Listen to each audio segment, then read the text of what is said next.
Thank you, Margaret. I note that political scientists have some feel for power. 3 of the 6 members of this panel, selected by political scientists, I believe, are political scientists. Therefore, it's with great pleasure that I introduce economist John Nye, who in his many years here worked closely with Doug and is now in exile at, I'm not sure that's the right term, at George Mason University. John? Thank you very much, Murray. Those of you who know me will know how important working with Doug North was, and how importantly I took my years at Washington University. I spent 22 years here, and they are among the most important in my life. And as I reflect on that, and as I reflect on my long relationship as a colleague, as a friend with Doug, I was reminded of the fact that I could never understand how we got along. And I say this because temperamentally we were rather different. Doug was always a young man, I was always an old man. My attitude to life could be best summed up as, life is really bad, and it can only get worse. Douglas was always talking about the future, reluctant to mention the past. There were times, I don't even know how long it was before I realized that he'd actually had children. When I once asked him about something in Seattle, he said something like, yeah, it was nice there. Let's talk about something else. Douglas had a tendency to move forward. And in that regard, I'm going to honor him by trying to give you very brief reflections on what I think of as the particular successes and failures of Douglas and the new institutional economics paradigm, and the challenges we face today within the social sciences, within some peculiar context, which may perhaps upset a few apple carts. But perhaps at the end of the day, or the end of this conference, I can get away with saying a few strange things. First, I'd like to remind you that many speakers have commented on Doug's penchant, his great virtue in his tolerance for error. And believe me, he abused that privilege often. I well remember in the mid-90s when Douglas and several other people in this room castigated me for my attempt to talk about the Ecosian theory of the state and the importance of violence and coercion as being tradable elements, as an essential portion of thinking about the role of the state. And my characterization of a Northian equivalent of the Coase idea of make or buy, and when I coined the term make or take in the mid-90s. And I believe that more recently Douglas has come around perhaps on some of these issues. But what I really want to comment on is methodologically why I think Douglas, in addition to all his great skills, his talents, and his genius, has succeeded in ways for good and for bad, and how that success is tied to what I consider to be the continuing crisis in economics. Let's be blunt about this. Institutions, Douglas's notions of institutions and the importance of institutions have come about for 2 reasons. One of them, in my view, good, one of them bad. The bad reason is that institutions were initially popular because the term was vague. Indeed, despite Douglas' position about what he meant by the term institutions, large numbers of people who wrote about institutions and institutional economics often used the term institutions to mean the very things Douglas excluded. Often he would distinguish between institutions as organization, between rules and behavior, versus institutions as concepts or as norms. But people like to talk about it however which way, because they like the idea of institutions.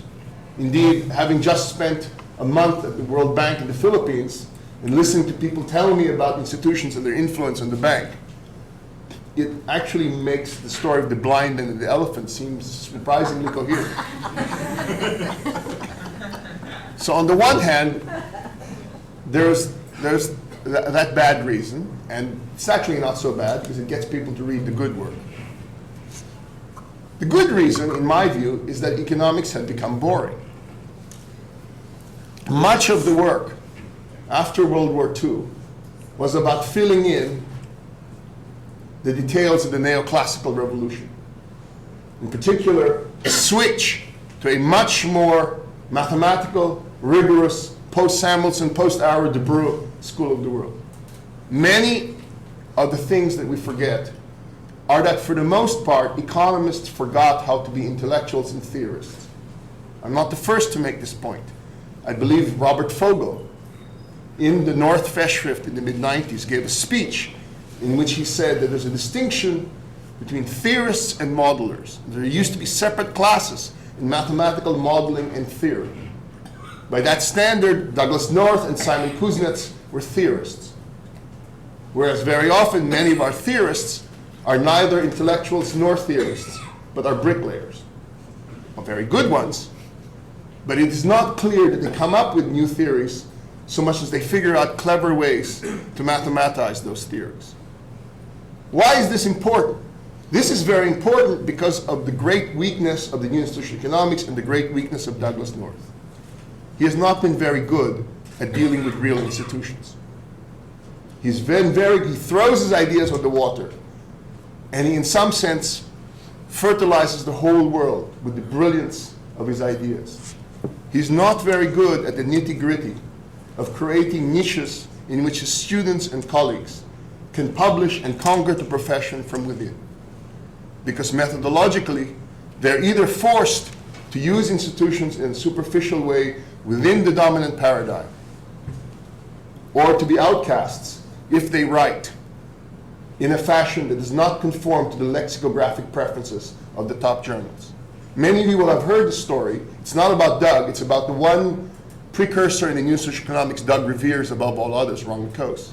But I remember being in the West Coast and having a conversation with a distinguished theorist whose name I'll leave out. And it was part of a day's debate about whether or not economics was becoming too formalized and too mathematical. And I challenged him with the following claim. I said, look, wouldn't you agree that if a young Ronald Coase came along who were to write a paper as important, as profound as the two great papers on the firm or the theory of social cost, that such a paper by a young professor on methodological grounds would not be publishable in the American Economic Review? And his answer to me was, it shouldn't be. Remember, he conceded my premise that this was an important paper. And I was shocked. My face betrayed my shock. And he said to me, completely straight-faced, it will get published, just not in the AER. And I said, why? He said, the AER is a general interest journal. By implication, writing like Coase relegates you to the margins of the profession. I submit that this is the challenge before us today. Economics, particularly of all the subjects, concedes the importance of institutions, and they may begin conceding the importance of culture, of mindset. But it is odd in that a subject which makes at the core of its discipline the claim that lexicographic preferences are rare and lack of substitution is inefficient runs the profession as if the world is lexicographic. Unless you are blessed by the gods, that is, it usually means that you're the friend of somebody the editor or the leaders like, the only way you can publish a non-technical article is to pray for a very long time. That is to say, there are implicit standards that say, yes, we care about ideas. Yes, we care about deep insights. But we will only care about deep insights that have passed a certain technical threshold. And that technical threshold has been rising for 50 years. The idea that an insight, no matter how deep, that merely passes the technical threshold, let us say, of the Journal of Political Economy in '75, is not acceptable in 2010, beggars belief. The best evidence you have that there is a deep disconnect in economics which is struggling to come up with good ideas, is that the empirical wave of the last 20 years, the majority of the great papers using randomized control trials, instrumental variables, experimental economics, and what have you, are often based upon hypotheses or ideas that do not require a fully formal, rigorous model. You could take 90% of the empirical papers, take their hypotheses, and whether or not they are tied to a formal model, you could look at those models, you could ignore the model and simply take the hypothesis and still get technical work. Which means that unlike, say, theoretical physics, or unlike the link between formal theoretical physics and experimental and empirical physics, where many of the experiments simply could not be run because unless they are operationalized in the models that were first developed for the physics, there is simply a full disconnect between formal work in economics and empirical work. That does not mean that formal work need not be done. We need to think hard about what it means to ask the question of when we do theory and when we do not. My final point on this is a simple observation. By the standards of the profession, the standard argument is that this split is necessary because formal rigorous work is scientific. I will note that one need only look at science and nature, which I believe qualifies science, to observe that a large number of those papers, were they to be economics, would not be publishable in economics journals. The lesson of Doug North is how we can make Doug North's impact and do it in a replicable, consistent way. We will not win just because of giants.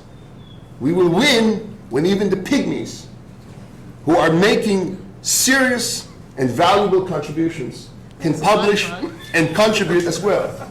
So that even the giants like North or the short people like myself can coexist equal in this world. Thank you very much.